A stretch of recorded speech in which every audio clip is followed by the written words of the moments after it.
Good morning, evening, or afternoon, everybody. It's Kago coming at you with another video. So today, I'm going to be covering the changes that just dropped, and we will be getting them tomorrow at our regular scheduled maintenance. So after maintenance, these changes will go into effect. It's a pretty short list, but it is very impactful. But before we get into the video, be sure to like, comment, and subscribe. Everything you guys do helps my channel grow, helps me get discovered, and helps me help as many people as possible, which is the entire point of my channel. So without further ado, let's get into the video. So I am going to switch it over to the patch notes right here and show you guys what we have coming Tuesday. So the very first one is going to be Hunter. Raptor Fury now increases the damage done of Raptor Strike and Mongoose Bite by 10% per stack. This was 15%, so just a slight tweak down for Melee Hunter. And then the Beast Mastery rune now increases pet damage by 10%, was 20. So they're nerfing Beast Mastery Hunter a little bit, and they're nerfing Melee Hunter pretty heavily. I'm not sure off the top of my head how high that stacks to, but whatever it is, you guys can do the math, you Hunter players. Next, we have Shaman changes. The Burn Rune now grants a significant bonus to spell power when Flametongue weapon is imbued on your weapon. So I don't know how big of a significant bonus to spell power is, but that could be pretty crazy. I wish they gave us a number instead of just significant bonus. Rolling Thunder now has a 50% chance to trigger, was 30%, and fixed a bug causing Overload procs to not add a charge to Lightning Shield when the Shaman has the Rolling Thunder rune active.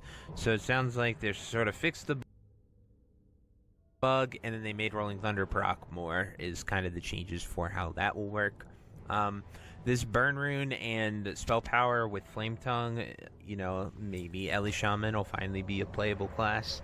That's what that really speaks to. But Shaman's really weird because it kind of you can be an Elemental Shaman and tank and just sort of blast. Like, they can go for Spell Power gear and go along that tree even.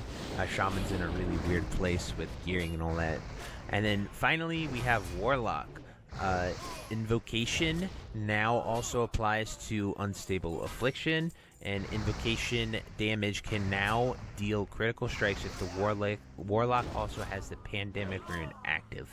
So honestly, I've reported on Warlock runes and stuff, but I don't really play it here in the SoD, so I don't know exactly how that interaction applies. But I saw Crix on Twitter tweeting about this rune, and he was not happy. He did not like this interaction. He felt like it is not the buff Warlocks need. So I'm going to use his expert opinion on the class for that one, guys, because I don't really know too much about how that could be good. I just know Warlocks aren't really enjoying themselves. I see a lot of complaints about the Warlock class right now. But, you know, these changes are pretty good. All in all, Hunter bringing down a little bit, Shaman fixing some bugs, getting it nice, and then attempting to do something with Warlock, even though it isn't what a lot of the top Warlock players desire. So anyway, that's it for those changes. I'm shocked that we haven't seen mage changes. Like, mage, they just have pretty much left it there to just be a mage and press Frost Firebolt. We're pretty decent on the meters, and we're in a pretty good spot. Obviously, we can pull out our AoE to nuke trash whenever we want to.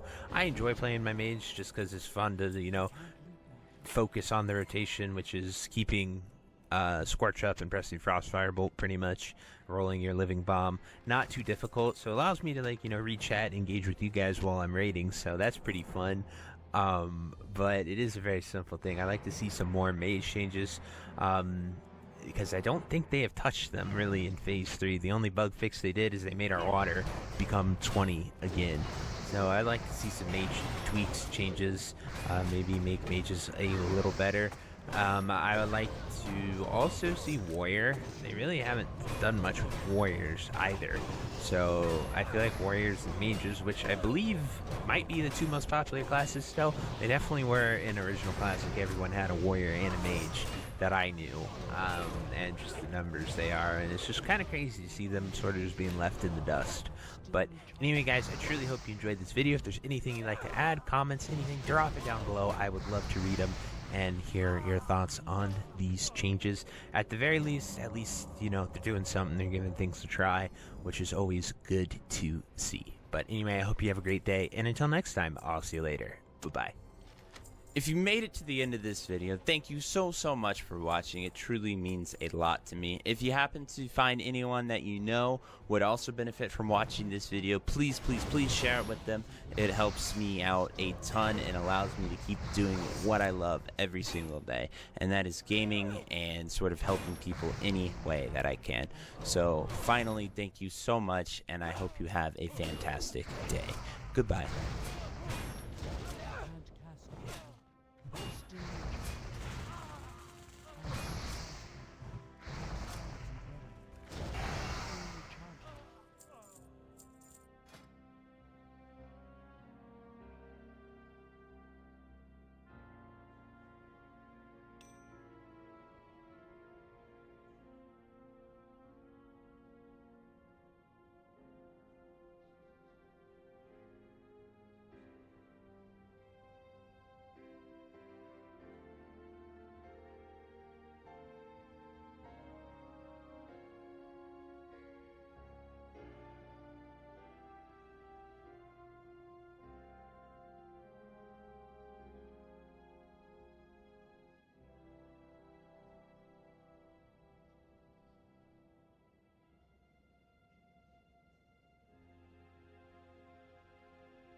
Hey guys, welcome back to the Nightmare. That is Zelda 64 Nightmare Edition ROM hack thing.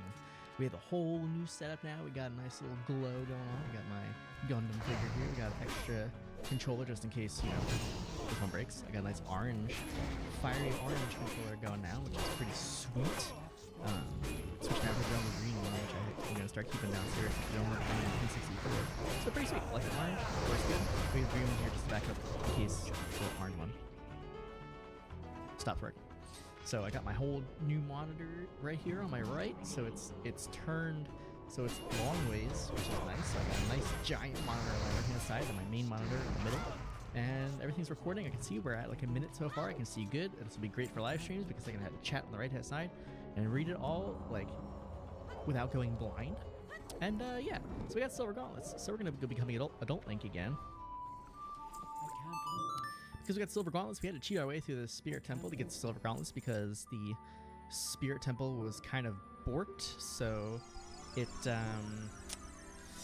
yeah, it didn't work very well. I had to cheat to get to the top because the Spirit Temple was kind of borked. I got a nice boom arm for my mic, which is nice, so it's very sturdy and, you know, no springs, so it doesn't go boring every time I hit it or bump it or something like that. And then I got a nice full view right in front of me of the game. This is the best setup I have right now. Might adjust it here and there, but for now this works great, and I can't wait to test it out with live streams. I'm off work all this coming week, so we should be able to do a long live stream coming up. I don't know if we're going to continue the Wind Waker one that we've been doing because it's been a while, and we kind of got like stuck in the Wind Waker one, and I don't remember what we did or we didn't do, so we might not continue that one, but looking forward to potentially doing a super long Giga randomizer in my coming time off, which is great. I've been kind of quiet the past week because I've had a lot going on, but we're getting back into the swing of things with a whole new get-up, which is good. So let's see if we can finish the Spirit Temple without cheating, since we had to cheat on the Childlike side. We'll see what happens, because I don't have a whole lot of faith that the Spirit Temple is going to be any easier than it has been so far. But we'll see, because you never know. Sometimes these things surprise me. Hopefully, the Adult Link side is straightforward and easy, and we don't have to do anything stupid to get to the end. They don't take any extra hits, which is good. Alright, so we got the silver rupees stuff going on in here. Eh. We need to get all the silver rupees. How? I have no idea. Well, there's 2. We have to somehow get to the other side. Now, I was able to like cheat my way to the top and stand on the top. That doesn't seem to be working very well so far. Let's go up and see if we can figure it out without getting stuck.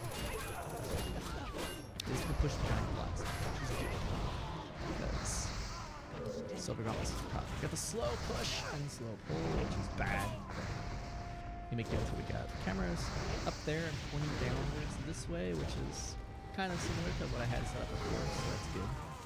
Now, there's a chest in this room that I haven't been able to get, but we'll figure that out later. We're going to use fire arrows in this room, I think, to do all the torches. 1, 2, and 3. Hey, that opened the door at the top. Sweet. We just need a mirror shield before we can get the heck out of here. Some tongue block, I'm guessing. Let's out. Go here. See if we can't get to the other side. Just by chilling. A nice view out my window, too. Just straight ahead. Ah! Ooh, it actually pulls me through. Yeah, that's pretty cool. And the other one's on the bottom. So we can hookshot to that if we want to, but we don't want to. Song. We don't have a key for the side, so that's bad. Hall. Bye bye. Let's go here. Watch for the shadows of monsters that hang from the ceiling. Oh, frick. Oh, God. Really?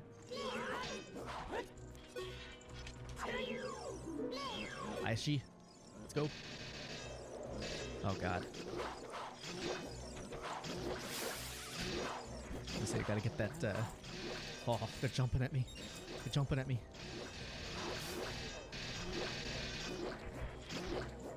Get wrecked. Get wrecked. Anybody else? Didn't think so. No thanks. I will see you in the next room, maybe.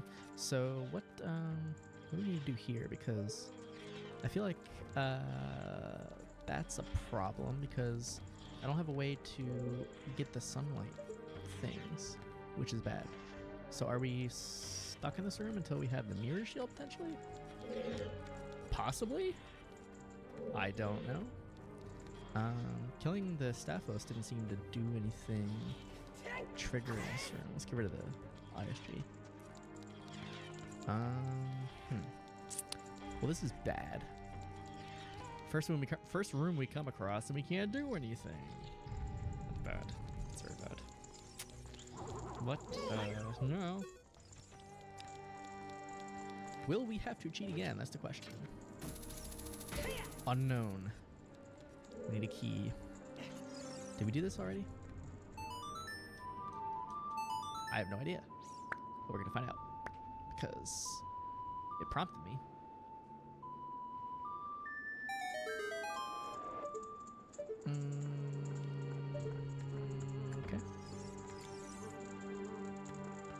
Okay. Okay.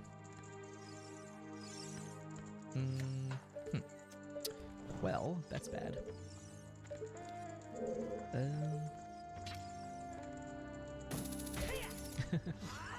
Classic. I had to. So that goes back out to the entrance. Which you don't want. Need a key. That room doesn't seem to be able to. That's gonna happen. Ow. No! Stop punching me in the butt, man. Alright. We need to get down there. God. Oops, bye-bye.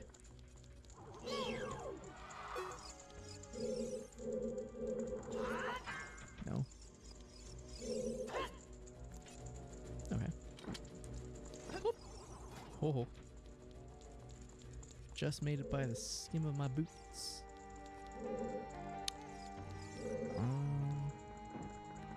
So holding down that switch will open that door, I believe. Can't D-pad. Fast song time.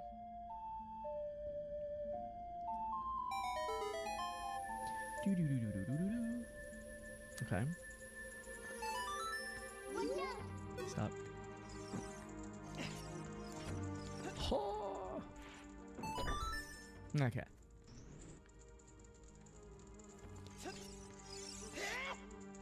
I thought I could make it, but I guess not.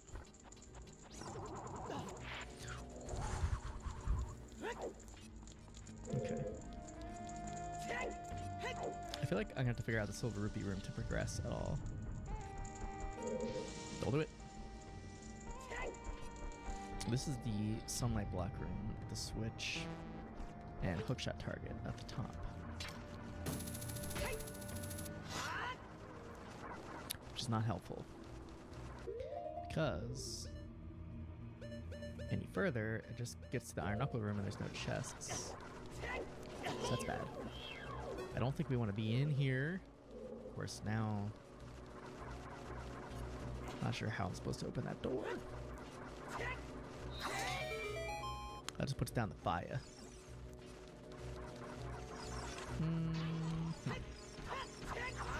What we're gonna do, we're gonna let's go back to the entrance. I feel like we have to figure out the silver rupees side to get anywhere, because we need a key. So if I'm looking right, it's because my giant monitor is right here on the right.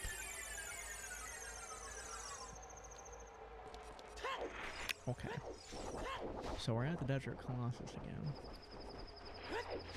We need to figure out the silver rupees in the foyer in order to progress. Okay. And a 1, and a 2. Okay. So, water. Water. Let's put on the hover boots. Oh, the hover boots let me get in there more than I could without them. That's got to account for something. We also need to. Oh, we need to come down the Child Link side. There's a hammer switch. Is that a crystal switch? Oh my god. That's a freaking crystal switch. Dude. Oh. Okay. It's a key. Please let this be a freaking key. I doubt it's a key.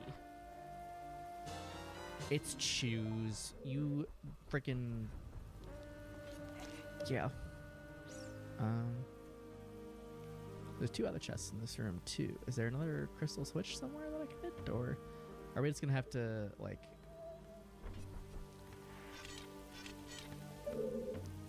I feel like we have to do this to get to the freaking... I don't feel like coming down the Child Link side just to get this switch. Okay. Switch. Wow, would you look at that? We came all the way around to the Child Link side and we can hit the switch. Ha! Look at that. That was magic. Alright, so now we can go here and get this.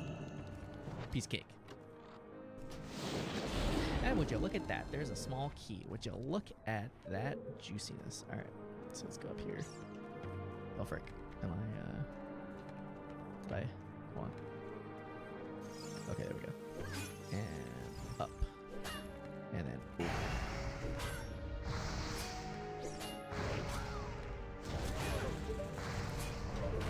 There we go. Now we can just take our little handy dandy key and get through the old link side. That was like the easiest thing ever, wasn't it? And you never would believe that I never actually came around that side legitly. Because I didn't do nothing. I didn't do anything sneaky or cheaty. I would never, ow, I would never do something like that. Ever. I know better. Oh. No matter. We progress onwards. I knew that was going to happen. Hey guys, what's up? Mad Season here, back with another video for you. From its launch to the Warlords of Draenor, Blizzard used to be quite open with the amount of subscribers they had, apexing of course at around 12 million at its peak in Wrath of the Lich King, and then from there taking a general downwards trend until the Warlords of Draenor, where it saw this huge spike because it had a lot of hype, and then another huge spike down because it fell short in a lot of ways, and falling even further from pre-Draenor from there. From this point forward, coincidentally enough, they stopped reporting on sub numbers.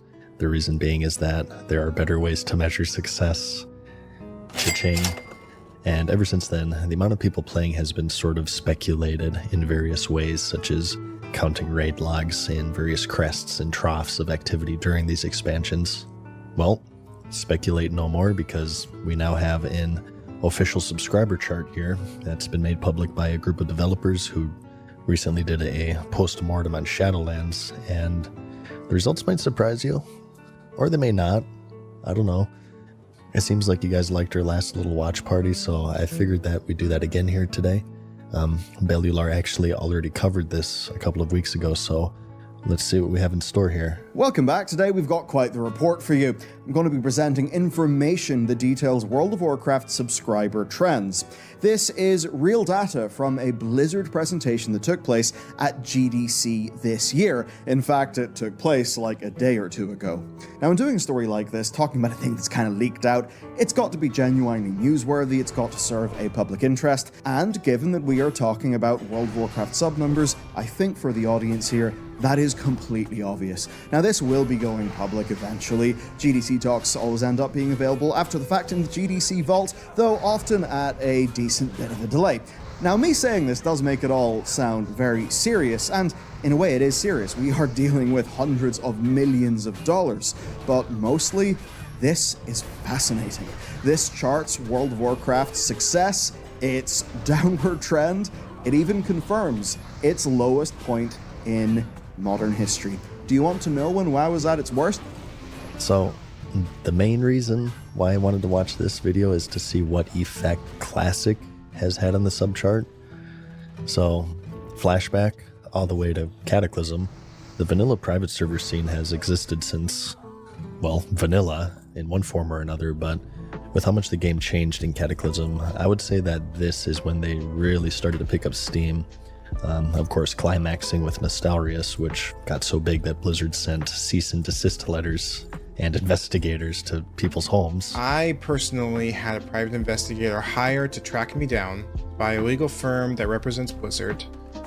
He called numerous people in my life, including my employer, my owner of my company, to confirm information about me so he could serve me papers at 10 p.m. on a Wednesday night, slamming and knocking on the door, freaking the crap out of my wife, and waking up my baby daughter in the next room. So, as you're probably aware by now, I'm kind of a classic Andy, as they're so called. And while I didn't really commentate on private servers, I had made a ton of vanilla-related videos even before the official announcement in 2017.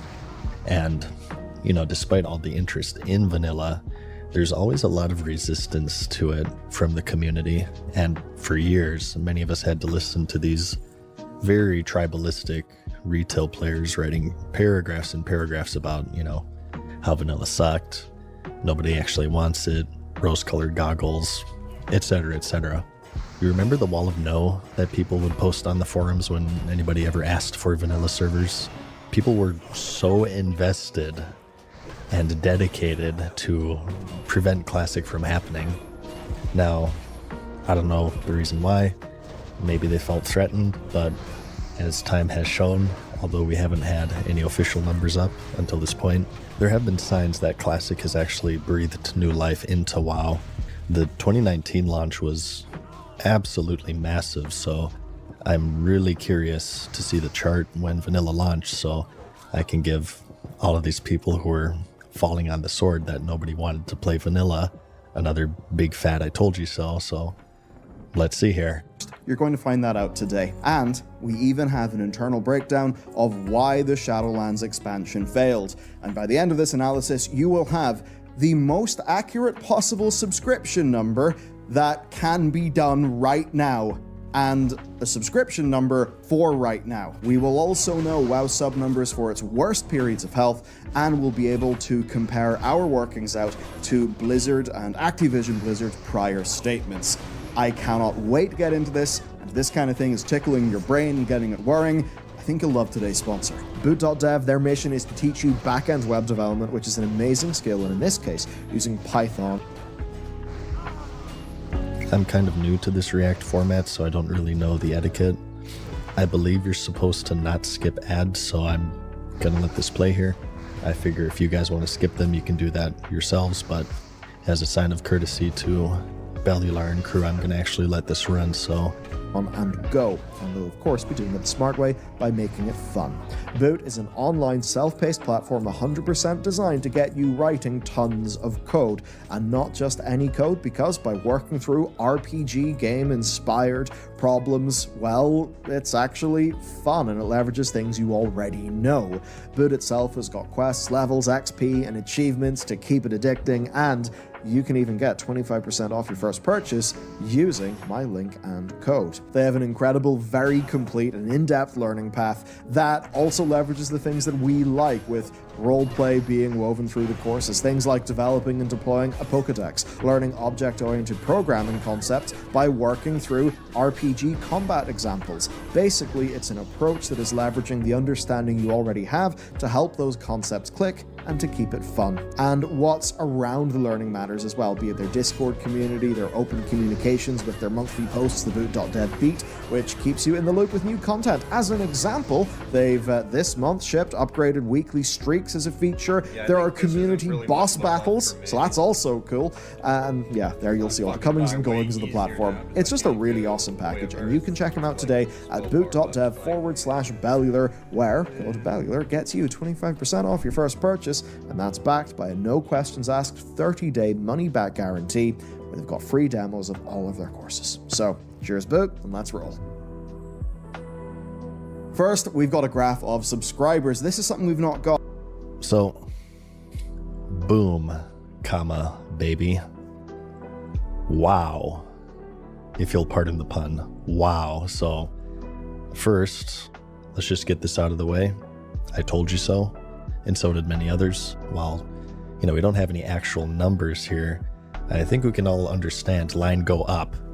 But what's really important here, in my opinion, isn't even necessarily these peaks. It's these spots where after the peaks it settles. Blizzard, in my opinion, has never had any issues selling games. They're very good at generating hype for their games, both through advertising and, they still have a lot of brand devotion at this point. Legion broke Draenor's records, BFA broke Legion's, Shadowlands broke BFA, and as you can see here, Dragonflight actually broke this streak. It did not sell nearly as much as they had expected. Gamers a lot of the times will get roasted for not being good boycotters or not having standards, and in a lot of the cases it is true, but I think you see the contrary right here. I think you can maybe say that the theme of the expansion didn't appeal to people. Kind of similar to Pandora vibes here, which also didn't sell too well. It isn't really the theme that's standard to the series, which is, violence and heavy metal. I didn't really care for the trailer personally. I got sort of Pixar vibes myself, but I think you do have to relent that a lot of why you see this performance is this jadedness of coming off of two, let's be honest, pretty bad expansions. And as for Vanilla here, yeah, it speaks for itself. By far the biggest surge in subscribers, and again, look where it settles. There is some decline here, but not nearly as much as post-Legion, post-BFA, post-Shadowlands. And keep in mind that from this point forward, this chart is including vanilla subs, because they're on the same sub. This is maybe a bit roughshod, but if you subtract the settling after vanilla from the settling after BFA, this is what the chart looks like, so yeah. In a decade, Blizzard stopped reporting them during Warlords of Draenor because, yeah, the sub-numbers went down pretty damn big. Anyway, you see the numbers be pretty good for the launch of Legion. We see Legion lose players, then flatten out. BFA bumps us up, but not by as much as I thought, to be honest. But immediately after BFA, we do see awful, awful months. And what we're actually looking at here... Yeah, it's pretty bad. While Legion did decline, it wasn't nearly at the same velocity of BFA. I think people realized pretty quickly it was kind of bad, and it's very easy to feel that in-game. You know, when you're walking around and each day you see fewer and fewer people, more and more of your friends quit, it becomes harder and harder to find groups or items on the auction house, whatever. A dying player base is really tough in MMOs because it has this compounding effect. One of the reasons why launches are so successful, aside from things being new, is that there's just a lot of people playing. I know it sounds a bit redundant, but just bear with me here. The more people who are playing, the more it feels like your time invested matters. If you see a full capital city, you think to yourself, you know, wow, everybody's really into this. There must be something special with this game. I want to put more time into it. And on the opposite, you know, if you don't see a single soul in a major city, it just feels dead. And when an MMO feels dead, it just feels like everything you do doesn't really matter that much. Who cares about getting this mount if there's no one to show it off to? Who cares about gearing up if all of my friends are quitting? MMOs have this huge bandwagon effect, and even these slight declines in subscribers can get really bad really quickly, and developers know this. I mean, it's why they initially hid the sub numbers to begin with, in my opinion.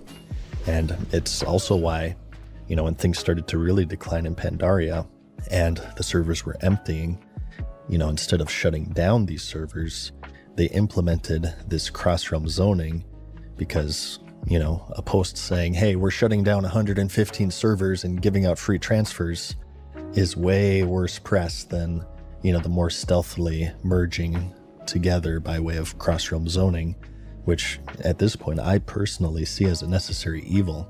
A lot of people hate cross-realm zoning, but the real issue here to begin with is the declining player base, not CRZ. If they didn't do this cross-realm stuff, even more people would quit because they would feel like they're playing a dead game. And shutting down servers would give other people, even those not on their server, the feeling that they're playing a dead game. In my opinion, this is also why garrisons in Draenor were also really bad, since everybody was always in their own instance for 90% of their game time. Sometimes Draenor felt like a single-player game with how little you actually saw other players. And beyond all the cut content in that expansion, I really honestly believe that that's what hurt the game the most, is that it made players feel like just nobody was playing, and the bandwagon effect took over from there. Here is a rolling average of World of Warcraft subscribers. It does not get any more real than that. Now, at the time of Classic's launch, we heard that it just about doubled WoW subs, and this graph absolutely does back that up. Classic then was Told you so, by the way. Clearly helping as we were moving into Shadowlands, of course, given the pandemic. It just did incredibly well, but that was followed by crippling failure. And when we zoom in, we see...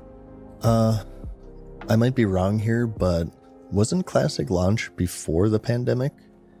It was August 2019, and it was officially made into an emergency and lockdowns and stuff with everything in January of 2020. So that's 4 months after. I'm not sure. Maybe I'm wrong. Correct me if so.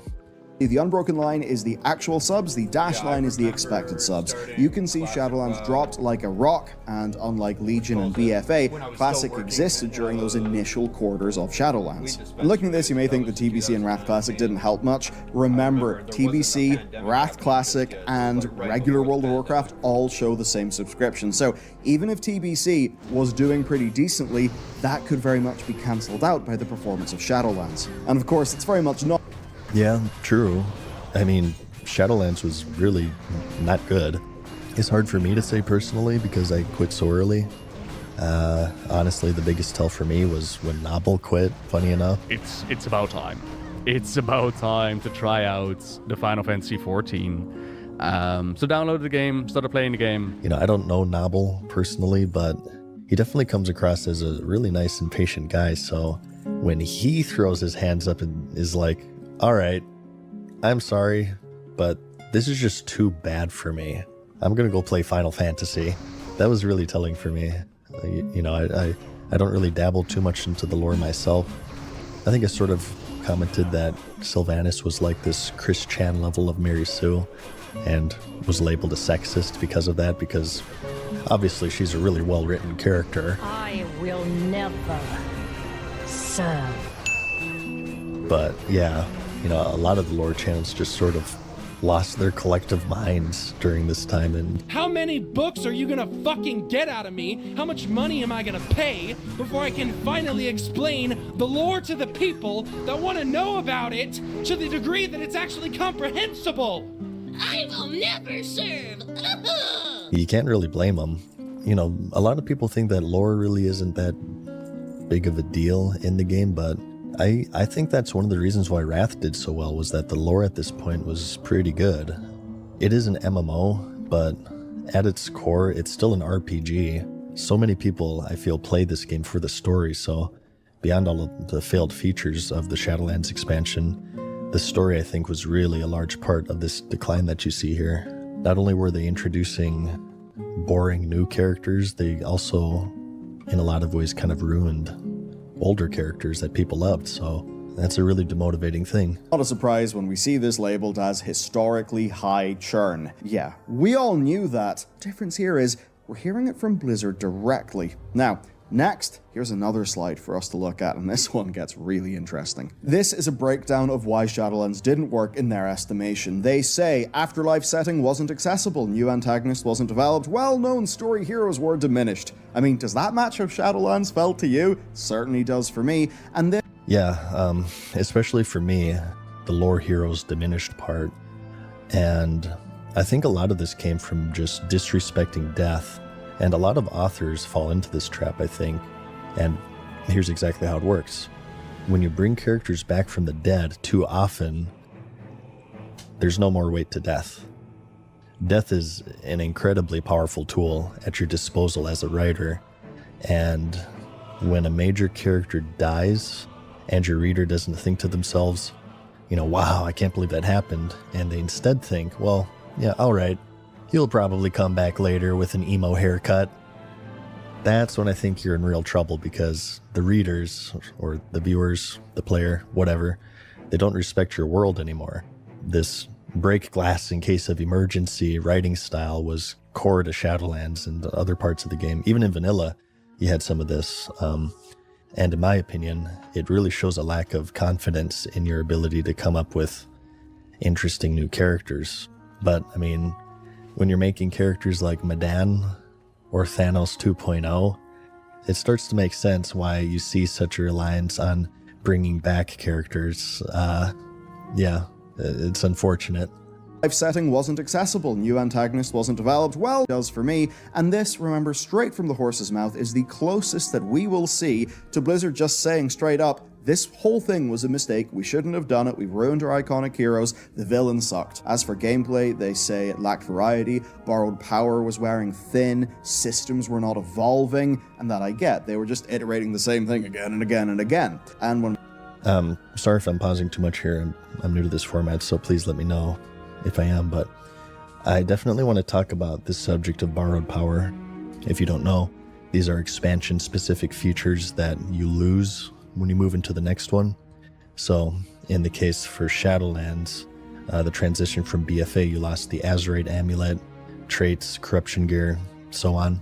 And while they can fill up a void that was left behind by the previous expansion, sometimes your character can feel lesser than what they were. And in my opinion, this is one of the things that I think really hurt BFA. Just think about it. From Legion, you lost legendaries, you lost artifact abilities, artifact traits, the Argus Netherlight Crucible traits, and you also lost tier set bonuses because, remember, BFA didn't have tier sets because they wanted to do Azurite armor, which was a huge dud at launch. I played a lot of characters in Legion. I loved the expansion. They all felt terrible in their BFA forms, and my choice for a main, I remember this, it wasn't the one I liked the best. It was the one I disliked the least. Beyond all of BFA's rough systems and features, I think it just got off the wrong foot, and you can either look at this as a flaw with Legion, having too much borrowed power, or BFA falling short in replacing that borrowed power in fun and meaningful ways. We think about variety. I mean, hey, 16 months in the Sanguine Depths, does that sound good to you? Vitally, they call out community specifically, saying gaps in content, lack of transparency, didn't feel hurt. I mean, it's all shit that we said, right? But this is great. And look, from what I could glean, a lot of Team 2 members were not happy at this period of time. There's a phrase I could say referring to some cliques, but I will not say it because it would be revealing and that would be irresponsible. But that kind of thing was going on. And another side is there has actually been quite a lot of staff turnover since the Shadowlands. Anyway, TLDR, it was a little bit of a shit show, and I think that absolutely did show in their public communications. The question then for us is, does the contents of this slideshow feel like it's been internalized by the team? I mean, literally, in some ways. Game-wise, I very much think so. The state of core class design is better than it's been in years. Mythic Plus is at an all-time peak. I've got a report coming out on that next week. By the raw numbers, it is literally the best it has been through all of this current WoW expansion. But let's not get ahead of ourselves, let's go back to some numbers. So we're taking a look at the launch of Dragonflight, and that must have been a terrifying thing for them. Its launch did not bring them back to their earlier Shadowlands numbers. That is dire, and it reflects an abnormally weak marketing campaign, one of their worst expansion cinematics, and an expansion that felt almost unexciting by design, which I kind of understand. How can you have a massive villain arc right after you've tried to pull the jailer? Right after you've wheeled out developers to claim in marketing materials that the jailer's demise is in fact the closing of a book that began in Warcraft 3. That was completely insane. And feature-wise, it didn't have any insane hyper-marketing feature like artifact weapons. And there was even mismatch with audience expectations with the new race. The Drakthir were a take and playable dragonkin that were nothing like what Warcraft as a franchise had led people to desire or expect. But yeah, I mean, like I said, to me, the theme just didn't really hit a chord. It just didn't look like WoW to me. It's that simple. for all of that, and indeed because of some of that, it did focus on the essentials: class design, talents, public events, basic traversal, content cadence. Let's see then what investing in those core foundational things actually gets you in your game. Looking at the Dragonflight sub numbers, we see that initially, pretty mid, actually. The initial content seemed to do okay, not amazing. It clearly did have a lower churn rate than what we would have expected. But where things get wild is mid-2023 and beyond. So what happened? Well, Classic Hardcore, both unofficial and official, kicked off. There was a revamp of gearing in Modern WoW, and that I cannot overstate the importance of, because for so many people, gear literally makes them go and play the game. So yeah, fix up gearing, people start playing more. Surprising. BlizzCon. Yeah, I mean, gear is pretty important, and if you've been following the channel, I've been very vocal about how boring I feel it was in retail by the time I quit. Every piece is main stat, stamina, secondary 1, secondary 2. I have a little story for you. I probably told this before, but you're gonna get it again. I was raiding with my friends, some of whom were playing vanilla, and, you know, we had just cleared Heroic Nazoth after a few weeks of trying, and it felt pretty good. Everybody got their loot, and that was it. And me and another friend also happened to be playing Classic at the time as well, and we were doing Onyxia the next day, and one of my friends who was in the channel chimed in and said, "Oh, Onyxia? I remember her. She's the one who dropped Vizcaj, right?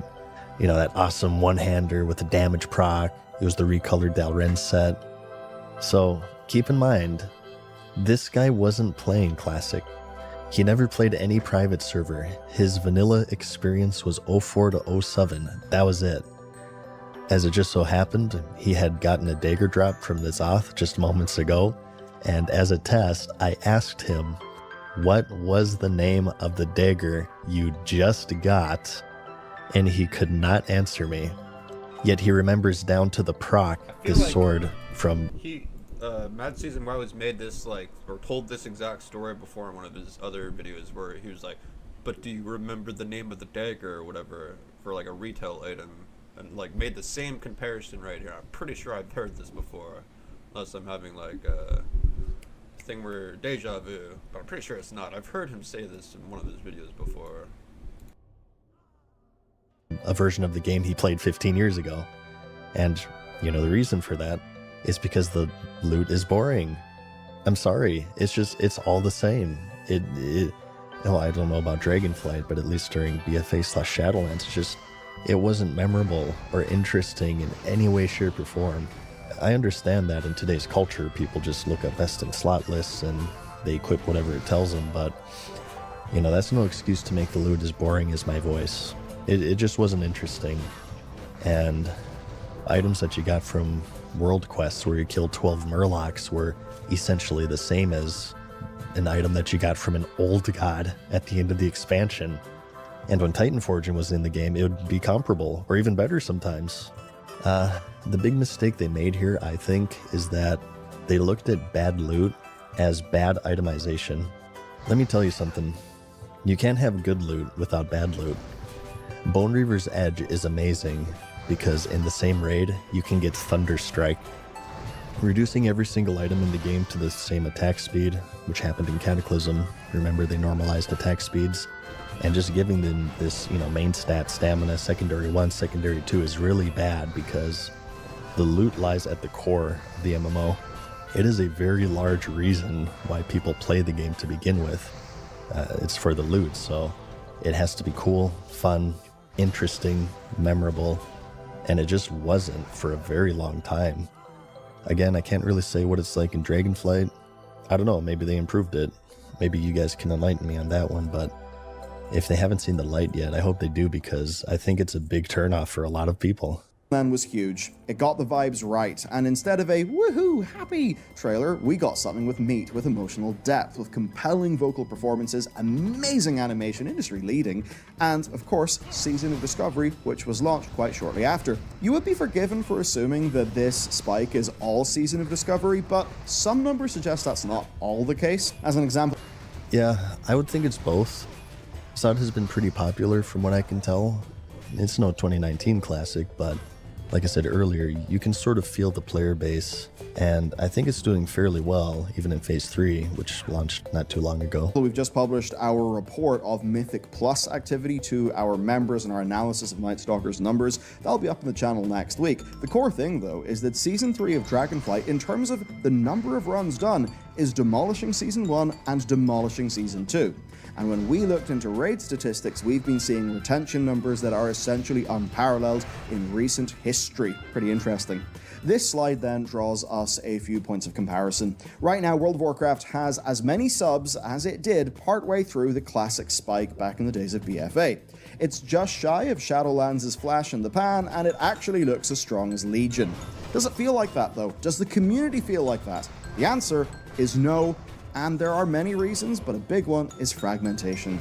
Classic, Season of Discovery, and Modern have all got different player bases. We literally don't see each other. We don't watch the same YouTubers and watch the same Twitch people, right? So together, we're producing Legion-like subscription numbers. It doesn't feel like that because we're actually logging into different versions of World of Warcraft. And that Yeah, it would be interesting to see the subscriber chart of each. I'm sure there are people who play both pretty evenly, but maybe for those who play over 70% of one version over the other, it would be interesting to see those people split up to sort of see head-to-head retail versus classic, so, you know, then I can really hand out the I told you so's. I think is an important factor. Modern World of Warcraft is, I think, very much on an upswing. But modern WoW is still short of Legion, because Legion produced these numbers by itself, without a Season of Discovery, without a Classic. But still, I truly believe it is on an upswing. Basically, what they need to do is the hard work and just making stuff. Look, Dragonflight was a great version of World of Warcraft, the game mechanics, brilliant. The types of play, the reward schema, massive improvements.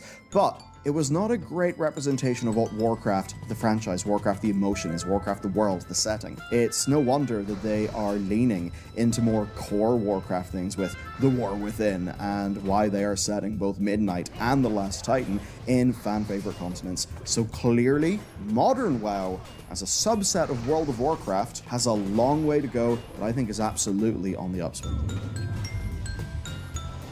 And now it's time to talk about some numbers. Okay, we cannot do exact ones here, but we can try. Our last official number is 5.5 million. That was a few quarters after they plummeted from the Warlords of Draenor launch spike of 10 million. And guess what? Based on what they did say in prior earnings calls, we can get a workable subscriber number estimate for now that is basically as accurate as you can do. So, Warlords of Draenor's low was 5.5 million. When Legion launched, a misunderstanding with a journalist led to a number of 10.1 million subs being reported. Blizzard said that was false. They didn't provide a number though, but enter this, the Q1 2017 earnings report. So that's Q1 17. Legion released in Q3 the prior year, and this is what it says. Legion's overall performance is slightly ahead of the prior expansion. Now, this is obviously not perfect data, but, 2 to 3 quarters post-launch, WoD was about 5.5 million, so what is their definition of slightly? If it's only 5%, then that would put Legion at a similar point in its cycle at 5.8 million subscribers. If we take this as a starting point, we can have a lot of fun. Okay, if we're at 5.8 million 2 quarters after Legion launched, then you just draw a horizontal line, you see that we hit about 5.8 million with the launch of Guardians of the Dream. Wow, so this is actually really telling. Essentially what this is saying is that the decline of Legion is equivalent to the rise of Dragonflight and Classic combined. Remember, this is current and Classic. That's crazy. I really do wonder what it would look like if Classic was taken out here. But since then, it's hard to say because the y-axis isn't labeled, but if you are to assume that the y-axis starts at 0 and you count 5.8 million in pixels, you work out a subs per pixel value, and then you do the maths, then we get 7.25 million subscribers right now, there and abouts. And yes, this is a rough estimate, but guess what? We'll be able to prove that the y-axis actually does start at 0. So, while this is rough, I think you can see the fairly clear logic here, and at least it's a pretty damn good ballpark. But let's get a bit spicier. What were WoW's worst numbers? Well, 4.07 million, there and abouts, midway through BFA, and during Shadowlands, even with Classic helping, 4.5 million. One thing that actually does make me feel good about these numbers is the scale though, because in the earnings call, again covering Classic's release, Blizzard said it was the sharpest growth in history and that they essentially doubled their subscribers. And if you Told you so, by the way. Go back to the annotated chart, you can see from 4.07 million to 8.27 million, which basically is a doubling, so I'm very confident that on that graph, yes, it's 0 on the y-axis. That is its starting point. And that I actually really do respect. A lot of companies will try to fudge with data by not labeling a y-axis or being a bit funny with it. That they really do seem to be just giving out the actual trends. That's honestly quite refreshing. So I suppose props to Holly and John. They evidently felt that actually they're in a strong enough feeling position that they can show this kind of thing. So that's... You know what? I wonder if that's actually true, or maybe they just underestimated the community and they didn't expect people to analyze it pixel by pixel and look up these old financial reports. Sub numbers, but there are other vital things, because for Blizzard, it's all about revenue per user. They use the store a lot more now than they used to. They pull future revenue forward using 6 and 12 month sub deals. But the thing is, WoW is probably over twice as expensive to develop. I mean, literally the headcount is like over, I think it's still over double what it was during Legion in like those earlier days, but our sub fees haven't risen, the expansion box prices went up, but not that much. So I think clearly the microtransactions like the cosmetics and the token, those are doing quite a bit of work. So if you want to hear a depressing fact here, a former Blizzard developer said that the Spectral Horse, which was a $15 mount in World of Warcraft, made more money than StarCraft 2. StarCraft 2 sold 1.5 million copies in its first 2 days. So, put everything aside. Good for the game, bad for the game, whatever. These developers sell these cash shop items because people pay for them. And you can make an argument that they're good for the game to pay employees. I think it's debatable, considering that it seems like the more money these AAA video game developers earn, the less they pay their employees. In fact, Blizzard Entertainment